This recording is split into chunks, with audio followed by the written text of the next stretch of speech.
Okay, so let's start with PRK. So PRK is typically done in the military, typically done when a person has a really thin cornea or they have a high prescription and we're trying to save corneal tissue, or before SMILE came out, it was often done in people that had a certain lifestyle. So if you were a boxer, mixed martial artist, something where we were worried about you getting hit in the eye or in the face, PRK was often the chosen procedure. So PRK, I had PRK about 18 years ago in the military before I deployed. The nice thing about PRK is that it's a very quick and simple procedure. However, the downside is that the recovery from PRK can be a little bit longer. So with PRK, the way we do it, we start off with your cornea. We remove the skin or the epithelium of the cornea, and that's done one of two ways. Either we do it with a brush or we do it with a little sponge that's soaked in an alcohol mixture. Either way, the idea is that we scrape away the epithelium, and then the laser is going to reshape the cornea based on your prescription, based on all the measurements that we've taken. This part of the procedure can take maybe 35 to 55 seconds depending on your prescription, and then we put a bandaged contact lens on your eye, which is basically a contact lens with no prescription, and the purpose of that is to allow that tissue to heal back in, and this is why PRK takes a longer time to heal than the other two procedures. That contact lens stays on for 4 or 5 days until your cornea heals, and then we take it off. And nobody would know that you have PRK. So if someone looked at my eye without me telling them, they would never be able to tell that I had PRK. So let's talk about LASIK. So LASIK, very similar in that LASIK is an ablative procedure. So in PRK, the laser is burning away tissue, and it's doing the same thing in LASIK. But with LASIK, instead of taking that superficial layer of skin off, what we do is make a flap. And so if you think of your cornea is say 550 microns thick, we make a flap that's maybe 1/5 of that, or maybe 120 microns. So the laser will make a flap, we will flip that flap back, and then just like PRK, the laser is going to reshape your cornea just like it did in PRK. So it's, again, ablative procedure, so it's burning away tissue in a particular shape. The difference is once the laser's done, we lay the flap down. And this is why people that get LASIK heal very quickly, because unlike PRK, where that tissue has to grow back in, we've laid the flap down and you don't have to worry about it happening anymore. All right, so let's talk about SMILE. SMILE is totally different. It's the latest thing. We kind of call it Flapless LASIK.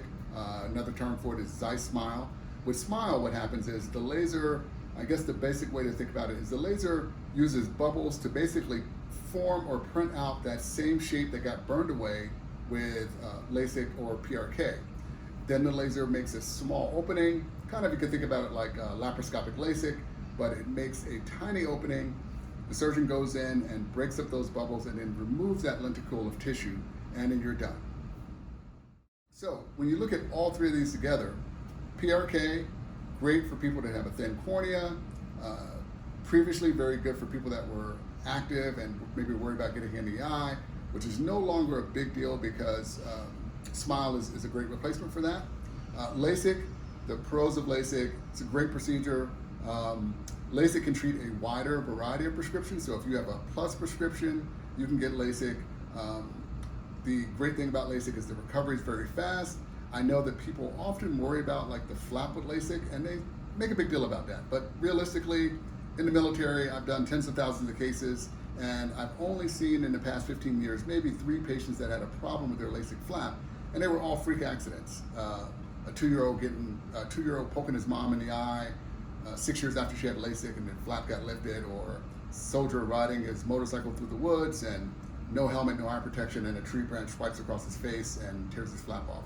So though it's usually an extreme thing, you don't see it very common. When you do see it, maybe in sports, someone getting poked in the eye playing sports or something like that, which is why SMILE has become a really popular procedure. But the point is that a lot of people worry about the flap, and we don't see a ton of injuries from the LASIK flap.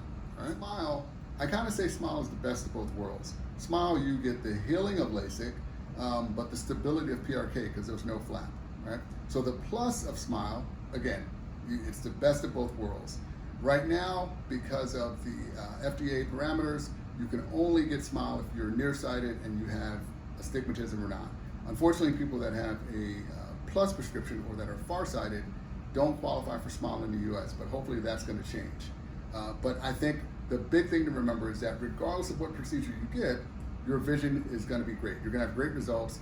I had PRK, my wife had LASIK, and my sons are going to get SMILE. So regardless of which procedure you get, it's really about what's going to be safe for you and what's going to give you the best result based on your prescription. And for today, for more interesting things about refractive surgery and all things ophthalmology, please follow our channel and hit like at the bottom of the screen.